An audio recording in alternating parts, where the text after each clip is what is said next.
প্রিয় নবম দশম শ্রেণীর শিক্ষার্থীরা এবং যারা এসএসসি পরীক্ষার্থী রয়েছে, আমরা উচ্চতর গণিতের 12 অধ্যায় অর্থাৎ সমতলীয় ভেক্টর অধ্যায়ের অনুশীলনীর যে 11 নম্বর কোশ্চেনটা রয়েছে এটা সলভ করবো। ইতিপূর্বে আগের পার্টগুলো যারা দেখোনি, আমরা ভিডিও নিচে প্লে লিস্টের লিঙ্ক দিয়ে দিই, সেখান থেকে তোমরা দেখে নেবে।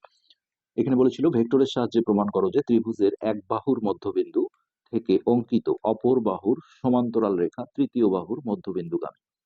অর্থাৎ এটা আমরা উদাহরণ 3-এ একটা কোশ্চেন করেছিলাম, এটা ঠিক একটু উল্টো। হ্যাঁ, উদাহরণ 3-এ যে বিষয়টা ছিল যে এইরকম একটা ত্রিভুজ যখন থাকে, তো সেক্ষেত্রে এখানে ছিল যে কোনো দুইটা বাহুর মধ্যবিন্দু, ধরো এবির মধ্যবিন্দু ডি আর এসির মধ্যবিন্দু ই। তাহলে এই মধ্যবিন্দুর সংযোগ রেখা যেটা থাকে অর্থাৎ ডিই, এটা তৃতীয় বাহু, অর্থাৎ যার মধ্যবিন্দু আমরা নিলাম না, আমরা কিন্তু যে কোনো দুটো বাহুর মধ্যবিন্দু নিতে পারি।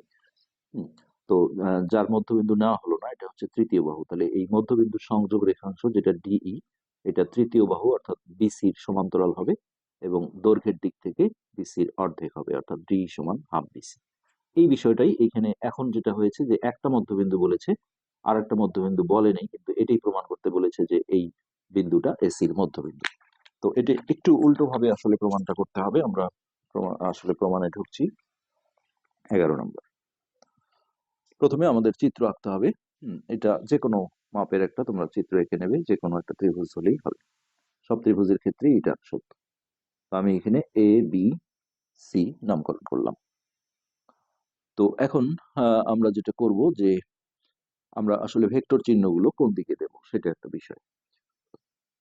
ত্রিভুজের এক বাহুর মধ্যবিন্দু, তো আমরা এইখানে হচ্ছে যে এবিসিডির সিরিয়াল অনুযায়ী দেবো। দেখো, এ থেকে বি এর দিকে, বি থেকে সি এর দিকে, এটা কিন্তু আমরা এ থেকে সি এর দিকে দেবো।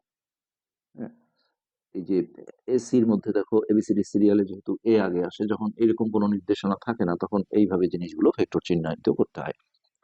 আচ্ছা, এখন আমরা দেখো লিখে যাই যে মনে করি ত্রিভুজ এ বি সি এর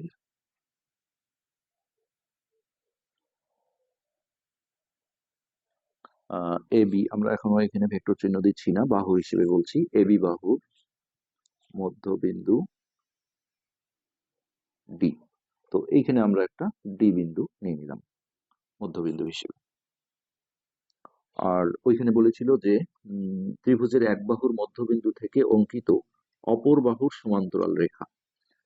তাহলে সেটা হতে পারে এই অপর বাহু, আমরা এটাও ধরতে পারি। এর একটা মনে করো যে আমরা এখানে সমান্তরাল, এই যে এইটার এসির সমান্তরাল করে যদি আঁকি তাহলে এইরকম একটা জায়গায় চলে আসবে। আমরা এমনও করতে পারি যে ত্রিভুজের যে কোনো এক বাহুর মধ্যবিন্দু এটা, এই মধ্যবিন্দু থেকে অঙ্কিত অপর বাহুর সমান্তরাল রেখা, তো সেটা আমরা এরই সমান্তরাল করে এইখানে আঁকতে পারি। আমরা তাই করছি, যে কোনো একদিকে করলেই হবে। তাহলে আমরা এখানে লিখব মধ্যবিন্দু ডি এবং ডি বিন্দু দিয়ে,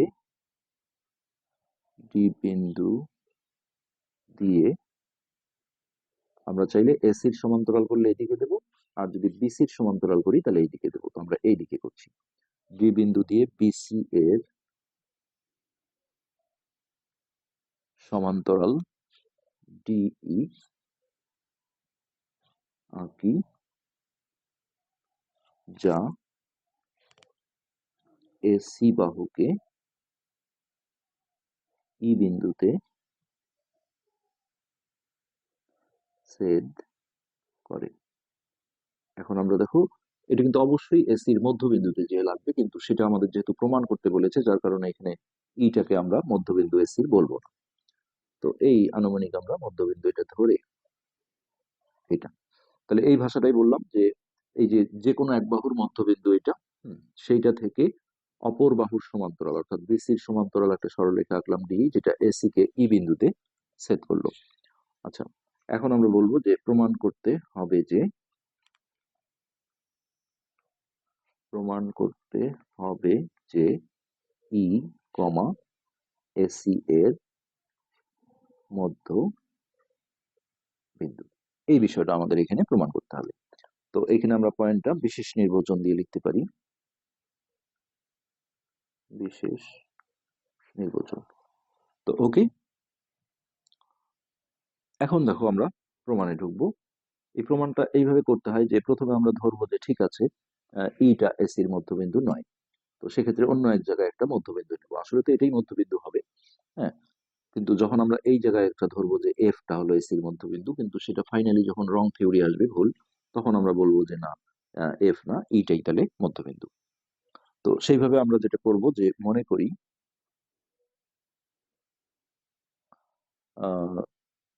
ই কমা এসি এর মধ্যবিন্দু নয়, কিন্তু আমাদের এই মধ্যবিন্দুটাই কিন্তু প্রমাণ করতে বলেছিল, মধ্যবিন্দু নয়।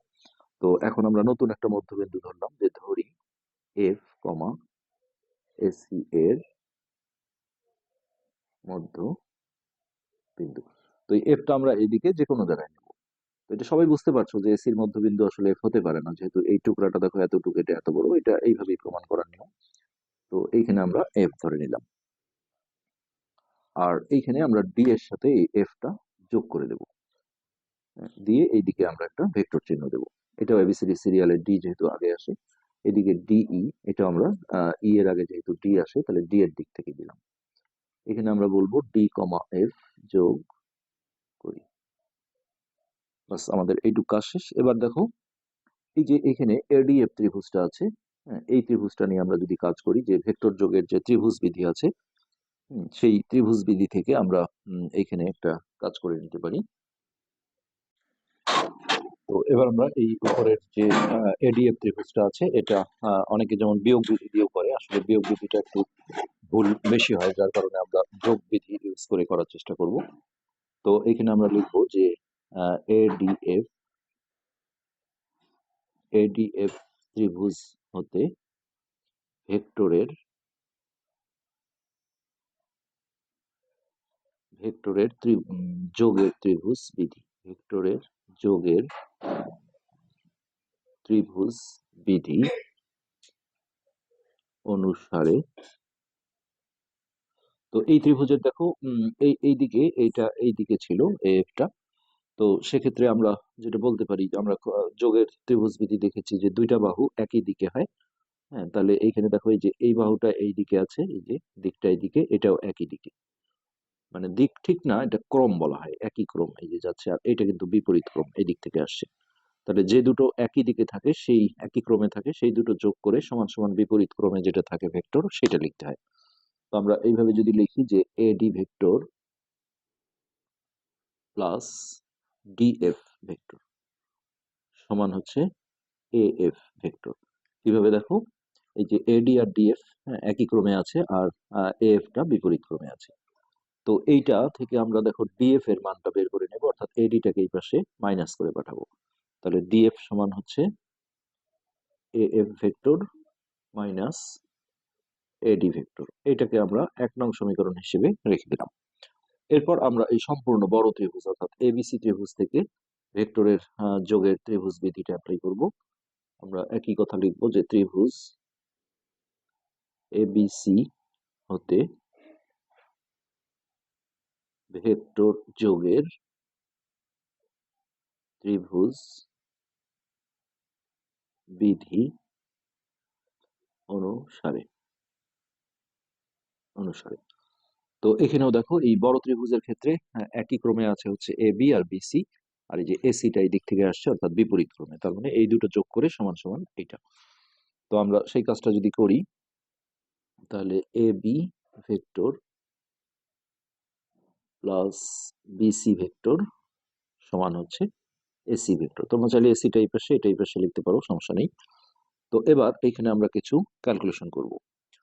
দেখো, আমি এ বি যে আছে, এই যে এ বি, এ বি হচ্ছে এই পুরোটা। হ্যাঁ, আমি যেহেতু এই যে এখানে এএফ মানে ডিএফ এর একটা মান বের করেছি, যার মান ছিল এএফ মাইনাস এডি, আমরা এই জিনিসটা আস্তে আস্তে মিলানোর চেষ্টা করব।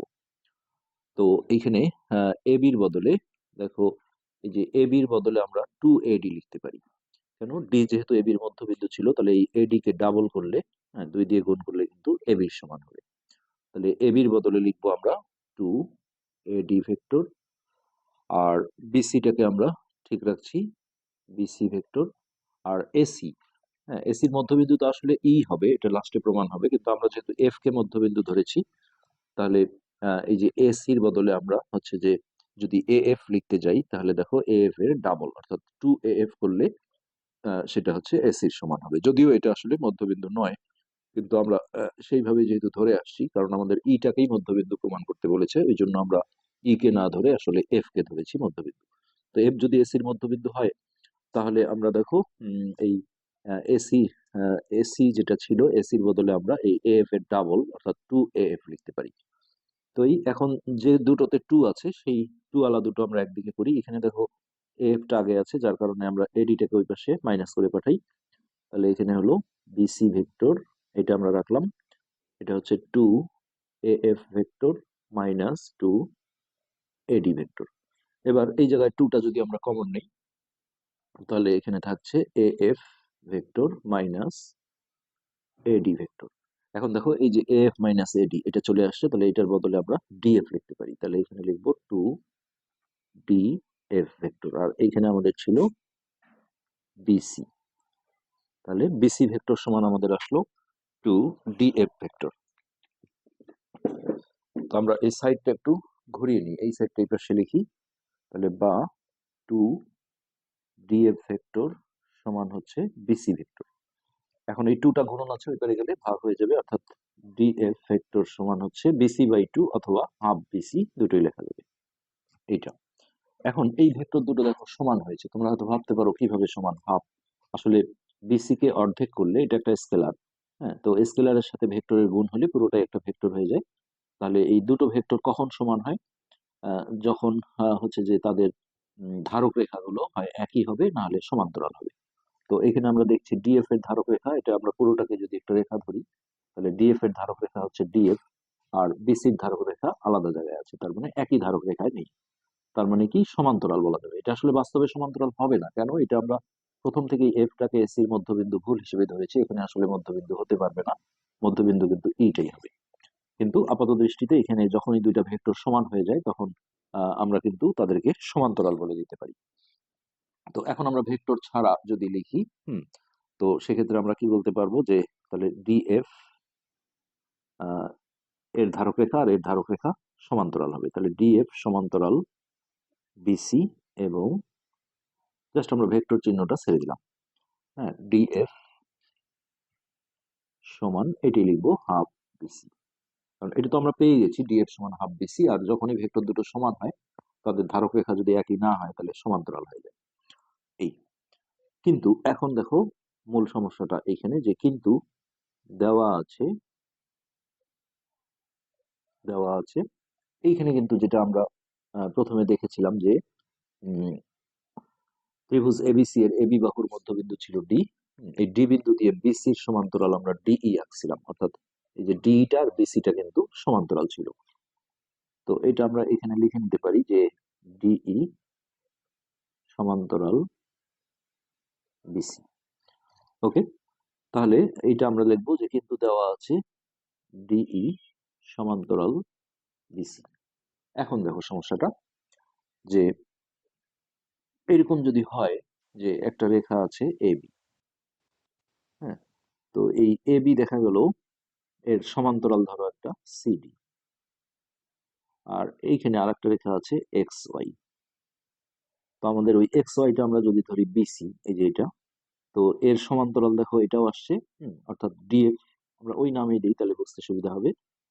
ধরো এটা ডিএফ, আরেকটা আছে ডিই, আর এরা দুজনেই হচ্ছে বিসির সমান্তরাল আসছে, এটা হচ্ছে বিসি। তো এক্ষেত্রে দেখো এখানেও ডি নাম, এখানেও ডি নাম, এটা কখনো কিন্তু হতে পারে না। আর আরেকটা বিষয়, যে যখনই এই এই রেখাংশটা এর সমান্তরাল হয়, আবার এও যদি এর সমান্তরাল হয়, তাহলে এরাও কিন্তু পরস্পর সমান্তরাল হবে। কিন্তু সমান্তরাল সরলরেখা কখনো একজন আরেকজনকে এইভাবে ছেদ করে না। কিন্তু আমরা এইখানে যেটা দেখছি যে ডিএফ আর ডি পরস্পর ছেদী সরলরেখা, অর্থাৎ একজন আরেকজনকে ডি বিন্দুতে ছেদ করেছে। তো এরা কখনোই কিন্তু সমান্তরাল হওয়ার সুযোগ থাকে না। তো এখন আমরা মূল কথাটায় আসবো, যে অতএব ডিই ও ডিএফ দুটি পরস্পর ছেদী, পরস্পর ছয় ছয় একার দয় দীর্ঘী, পরস্পর ছেদী সরল রেখা। এরা উভয়ই মানে দুইজনই সমান্তরাল হতে পারবে না, বিসির একজন হলে হতে পারে, কিন্তু এখানে কিন্তু দুইজনই সমান্তরাল চলে আসছে, একটা দেওয়া ছিল আর একটা আমরা এফ কে মধ্যবিন্দু ধরে এই থিওরিতে আসছিলাম। তাহলে উভয়ই বিসি এর সমান্তরাল সমান্তরাল হতে পারে না। তখন আমাদের সিদ্ধান্ত নিতে হবে যে এই ডিই ও ডিএফ ভিন্ন কোনো রেখা নয়, ভিন্ন কোনো রেখা নয়। এখান থেকেও দেখো এই যে ডিএফ ও যদি বিসির সমান্তরাল হয়, ডিইও যদি বিসির সমান্তরাল হয়, তাহলে এই ডি বিন্দু কিন্তু দুই জায়গায় থাকতে পারে না। হুম, যেমন এইটা তো আমাদের ছবিটা এমন আসছে, এটা হচ্ছে ডিই আর এই দিকে চলে গেছে ডিএফ। তো এই দুইজনই কিন্তু এর সমান্তরাল হতে পারে না, একজন হতে পারে আর একজন দেখো এর সমান্তরাল হচ্ছে না। পরস্পরচ্ছেদী সরলরেখা কখনো সমান্তরাল হয় না। তাহলে এখন আমরা বলবো ডিই এবং ডিএফ ভিন্ন কোনো রেখা নয়। তো অতএব এই যে এখন আমরা ফিনিশিং দেব যে ই বিন্দু, ই ও এফ বিন্দু দুটি একই একই। তাহলে অতএব এসি এর মধ্যবিন্দু এফ নয়, এখন প্রমাণ হয়ে গেল যে ই, দিয়ে এখানে আমরা প্রমাণিত লিখে দিলাম এটি। যখন আমরা বললাম যে এই ডিএফ আর ডি ভিন্ন হতে পারে না, অর্থাৎ একটাই রেখাংশ, অর্থাৎ এইটা আসলে এখানে যায়নি, এইখানে আসছে, এটা আমরা প্রথম থেকে যেহেতু ধরে নিয়েছিলাম যে হচ্ছে এইটা সমান্তরাল ছিল বিসি, তার মানে এইটা আসলে সমান্তরাল নয়। তো এটা যদি সমান্তরাল হয়ে যায় তাহলে অবশ্যই ইটাই হবে মধ্যবিন্দু। এই বিষয়টা লাস্টের এই একটু লাইনগুলো মাথায় রাখতে হবে। তো আশা করি বুঝতে পেরেছো। আজকের পাঠ এখানে শেষ করছি, ধন্যবাদ।